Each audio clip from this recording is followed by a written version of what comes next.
Bonjour à tous, merci à tous d'être ici. Alors, nous, on va essayer de vous présenter comment on a mené la conduite du changement au sein de la DSI de GRT Gaz. Et donc, on va essayer de faire un focus vraiment sur la culturation et la conduite du changement. Mais avant, on va vous donner un petit peu d'éléments de contexte parce que c'est important pour bien comprendre la totalité du programme BIAPI, qui est le nom qui a été donné à ce programme d'apaisation au sein de la DSI. Donc Tanguy, qui va se présenter juste derrière moi, va vous présenter l'ensemble du contexte. Et puis ensuite, je reviendrai sur BIAPI. Et si on a un petit peu de temps, sur Happiness, qui est le nom de la plateforme d'API Management qui expose les API au sein de la DSI de GRT Gaz. Donc je laisse la main à Tanguy, qui va vous présenter le contexte. Merci. Bonjour à tous et à toutes. Tanguy Keristin, responsable du département API Échange au sein de GRT Gaz. Donc en termes de contexte, d'abord une petite présentation de la société GRT Gaz. Donc GRT Gaz, on est transporteur de gaz à haute pression. Environ quelques chiffres, c'est 32 000 km de canalisation, plus de 11 000 postes de livraison et de connexion. Donc c'est une société que vous pouvez voir qui est assez implantée pratiquement sur l'ensemble de la France, excepté le sud-ouest qui est maintenu par Teréga. GRT Gaz fait face actuellement, se transforme avec l'arrivée de la nouvelle révolution, la troisième révolution gazière, qui implique l'arrivée des nouveaux gaz de type biogaz et hydrogène. Donc pour ce faire, on se retrouve avec des points d'injection qui sont plus diverses au sein du territoire. La DSI GRT Gaz, donc une petite carte d'identité rapide, c'est 260 collaborateurs basés sur 2 sites, un à Paris et un à Saint-Herblain. En termes de data center, donc on a des data centers et des cloud providers de type AWS, avec après toutes les parties régaliennes. Donc on a fait une grande transformation en 2019 qui était axée sur l'agilité. Donc on s'est mis en miroir de nos métiers, donc on peut voir les chaînes de valeur métiers tout en gardant les notions de régaliennes et la chaîne de valeur SI métier où est positionné le département API Échange. Au sein de ce département API Échange, il y a le produit API Office qui découle après du programme qu'on a lancé par la suite. Les contextes du programme BIAPI. Donc, comme on vous l'a dit, nous, responsables du département API Échange, on a eu un fort engouement de la direction dès 2019. Suite à cette réorganisation, on avait fait un move to cloud depuis 2014 et c'était l'étape d'après pour aller plus loin dans l'agilisation. Et on s'est retrouvé avec vraiment un fort engouement de notre direction pour aller vers cette APIisation. Donc, on peut voir, on a eu un engagement de 3 ans sur un programme qui est le programme BIAPI. Avec moi, ma mission, c'était créer un département à ce niveau-là et recruter les personnes associées. Donc dans ce programme API, les 4 principes principaux, c'est l'APIisation a été retenue comme levier majeur de la transformation digitale et du SI GRT Gaz. L'engagement 2020 du programme BIAPI est sur 3 ans, avec une démarche volontariste. On voulait éviter cette notion de centraliser l'ensemble des équipes. On pouvait faire l'ensemble des développements et l'APIisation du SI. Et après, il fallait redispatcher les équipes techniques dans les directions. Et c'était problématique. On a vraiment eu cette démarche volontariste. Un programme qui conduit à la démarche agile en cohérence. Donc, comme je vous l'ai dit, c'était vraiment la pierre suivante à notre move to cloud. Et chaque chaîne de valeur est responsable de la production et de l'exploitation de ses propres API.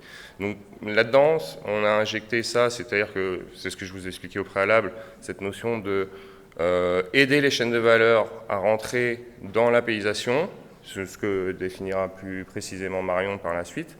Et aussi, on a créé une politique autour des échanges et de l'API qui était l'API First.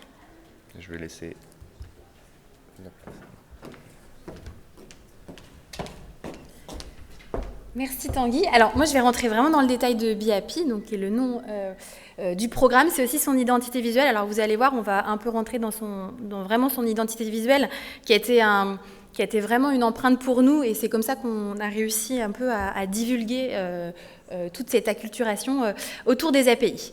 Alors, pour démarrer, et je vais tout de suite vous présenter les 5 étapes clés de la démarche d'APIisation. Alors chez nous, c'est hyper important parce que dans chacune de ces étapes, on a un certain nombre d'acteurs qui interviennent et qui vont intervenir tout au long de cette démarche.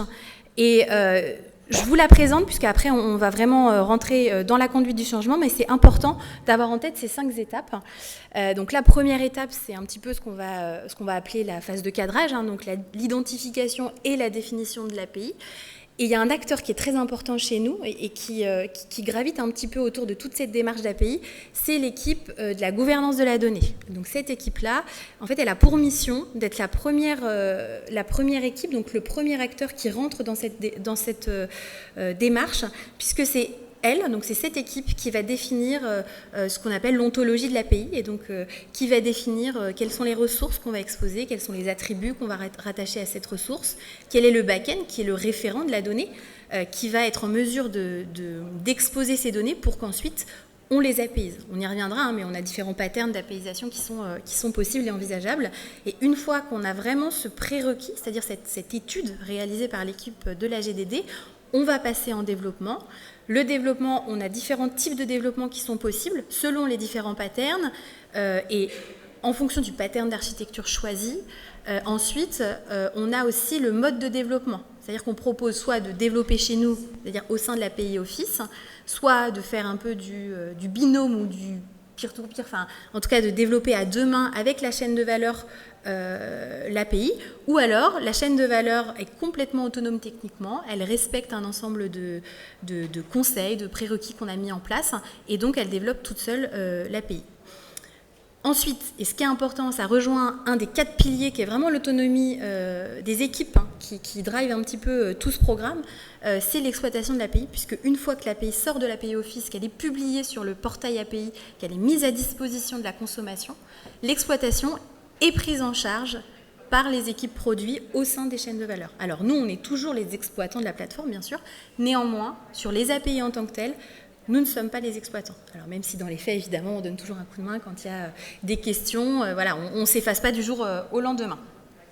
Alors, si vous avez des questions, on va essayer d'avoir un petit temps de questions-réponses, et sinon, n'hésitez pas, après la présentation, à nous poser des questions, puisque là, vraiment, je vais rentrer dans la conduite du changement qu'on a mis en place autour des API. Pour nous, c'est hyper important, et on a organisé ça autour de 3 streams. Premier stream, tout ce qui est session de sensibilisation API.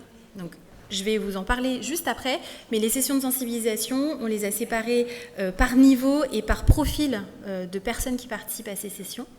Le deuxième stream, c'est ce qu'on a appelé les Happy Hours. Alors, on n'a rien inventé, hein, mais en tout cas, ces sessions-là, elles ont été très bien accueillies. On a essayé de leur présenter des choses un peu techniques sous un format très ludique. Et puis, le dernier stream qui prend beaucoup de place aussi dans notre activité quotidienne, c'est les ateliers individuels d'accompagnement. Donc, c'est soit de l'intervention en réunion d'équipe, soit vraiment des ateliers de prise en main lors de la première, notamment pour les consommateurs, lors des premières consommations d'API autour d'un Postman, par exemple. On accompagne beaucoup d'équipes puisqu'on met à disposition des collections Postman au travers du portail API qui sont déjà préparamétrées, ce qui fait que la personne ou l'équipe produit en charge d'une application a juste à télécharger la collection Postman et ensuite être autonome pour faire ses premiers tests. Mais ça nécessite toujours un petit accompagnement et ça marche très bien parce qu'on a le côté un petit peu plus proche et en face à face. Donc c'est toujours intéressant d'avoir ce type d'atelier. Alors, le programme des sessions, et là, alors ce qui est intéressant, j'avoue que le flyer à droite ne sert pas à grand-chose, parce que ce qui est vraiment intéressant, c'est le cadre de référence autour de l'API qu'on a mis en place. Du coup, c'est gravité autour de 5 thématiques, tout ce qui est concept autour de l'API, tout ce qui est autour de la fabrication, du cycle de vie, des outils et de la gouvernance. Et ensuite, vous avez un jeu de couleurs, puisqu'il y a 2 profils. Je suis consommateur ou je suis fournisseur d'API. L'un c'est complémentaire. Hein. On peut être fournisseur-consommateur, on peut être que consommateur ou que fournisseur. Et ensuite, il y a 2 niveaux. Il y a le niveau 1, pour des gens vraiment qui sont aux prémices de l'API, donc qui ont besoin d'apprendre, en passant par un niveau 1 ou qu'est-ce qu'une API. je veux dire, d'une façon très pragmatique, à quoi sert l'API.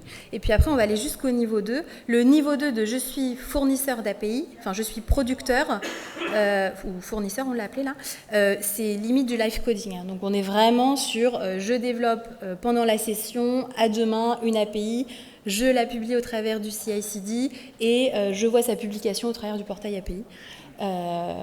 Voilà, jusqu'à sa publication. Donc là, on est sur quand même quelque chose d'assez technique, où on a des profils un peu plus vraiment développeurs sur ce type de sessions. Donc ces sessions, elles ont toutes été enregistrées. Aujourd'hui, elles font partie d'ailleurs d'un parcours de formation, c'est-à-dire quand il y a des nouveaux arrivants qui arrivent, elles sont inscrites en fait au parcours standard des PO, des business analysts, des architectes aussi, je crois. Enfin bref, en tout cas, elles sont inscrites au programme de formation de la DSI sur une plateforme digitale. Et du coup, ça permet, et c'est ce que disait Tanguy, étant donné qu'on a quand même vraiment la volonté d'être API First, et le programme il a été sponsorisé pour ça. Du coup, c'est important que chacun ait le réflexe de penser API. Et s'ils ont des questions, du coup, forcément, ils viennent nous voir. Alors là, vous allez se dire, elle ne sait pas faire des slides, c'est vraiment très chargé, je suis d'accord. Mais là, je voulais juste vous présenter ces 4 slides. Hein. Ça, c'est des extraits d'API Hours qu'on a fait. Donc, en plus des sessions de sensibilisation, les API Hours, c'est une fois. Alors, au début, c'était une fois tous les mois. Après, c'était une fois tous les 2 mois. Là, c'est beaucoup plus rare. En fait, c'est vraiment plutôt à la demande. Et donc l'idée en fait c'était de présenter des concepts un peu techniques de façon un petit peu plus ludique. Là vous voyez la patatoïde des API, là, les ressources qui sont reliées à des attributs. On a aussi les standards happiness. Alors les standards happiness c'est un peu la petite matrice de décision.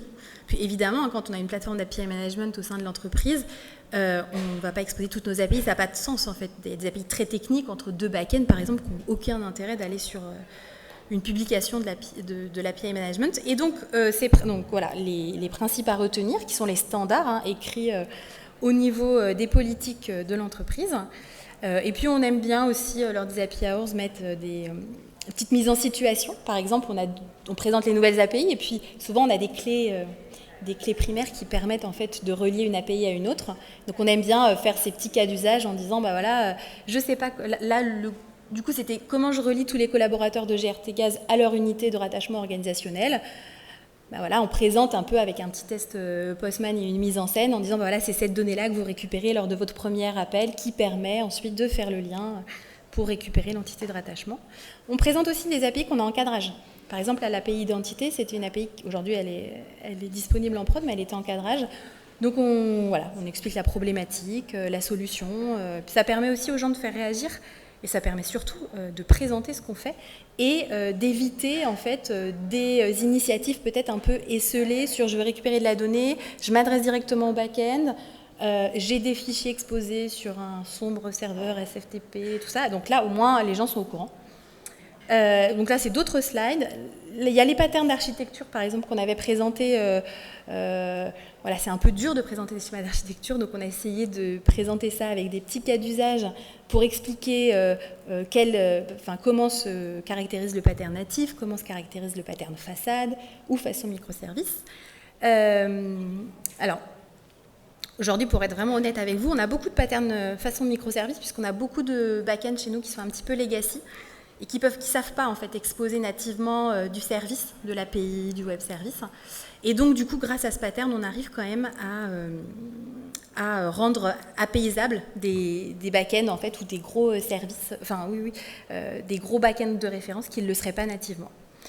Alors, ces API Hours, on les a aussi présentés à des populations métiers, donc à des product owners ou des data owners, où vraiment, on était vraiment sur des concepts. D'ailleurs, là, par exemple, Hello API, moi je suis product owner, je me demande, où on reprend vraiment depuis le début le principe de l'API. Alors, je vais aller assez vite. Là, c'est vraiment l'expérience utilisateur de façon un peu plus formalisée. Quand je suis producteur d'API, qu'est-ce que j'ai à ma disposition? Qu'est-ce qu'on a mis à leur disposition? Donc déjà, on a les fameux standards API Management. Donc c'est des standards qui sont écrits par les architectes, revus par les architectes, et sur lesquels on se base pour savoir si on accoste ou non l'API sur Happiness. J'ai les fameuses sessions de sensibilisation. Je peux m'appuyer sur, nous, l'équipe API Office, quand j'ai besoin de cadrer mon API, de la designer, mais que je me pose encore des questions. Donc là, on est toujours disponible avec l'équipe GDD, évidemment.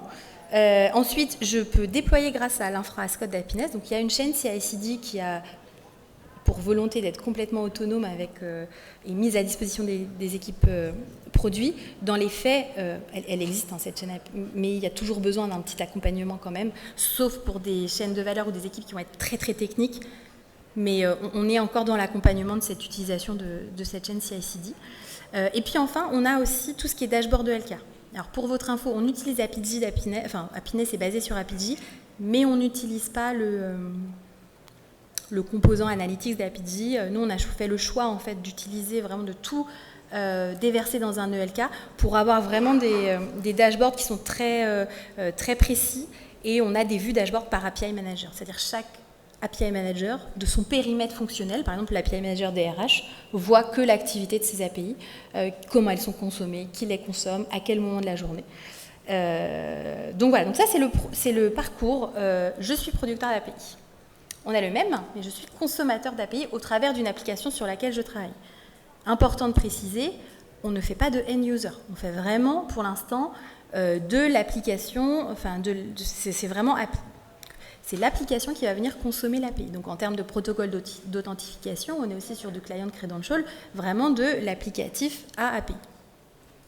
Donc là, on a le fameux catalogue d'API. Pour ceux qui se posent la question, nous, on a gardé le portail natif, qu'on a un petit peu customisé, mais vraiment très légèrement sur Apigee. On accompagne beaucoup les équipes qui consomment l'API, c'est ce que je vous disais, on intervient en réunion d'équipe, on fait des one-to-one ou des petites sessions. Du coup, il y a toutes les sessions de sensibilisation, encore une fois. Ce qui est important peut-être, c'est qu'on a aussi mis un dashboard de reporting à disposition des consommateurs au travers du portail. Donc là, c'est un Power BI. Donc c'est très métier, en fait. C'est c'est par exemple un podium des API les plus utilisés par domaine métier. Je veux savoir dans le domaine métier performance et sécurité des ouvrages, chez nous, quelles sont les API qui sont exposées, qui les consomme, quelles sont les applications qui les consomment. Voilà. Donc ça ne nous sert pas, par exemple, à faire de l'analyse, pas du tout, mais c'est des informations intéressantes pour les gens du métier, notamment les gens qui ne sont pas trop dans l'API. Ça leur permet de savoir en fait comment sont consommées leurs données si ils sont dans une direction quelconque. Alors, je vous présente rapidement la solution globale d'Happiness, et après, comme ça, on va avoir un peu de temps pour les questions, si vous en avez, bien sûr. Alors, c'est un slide un peu plus classique. Du coup, on utilise Apigee. Aujourd'hui, pour la partie monitoring, on utilise Elasticsearch. Je vous ai mis des screenshots en bas là, du portail.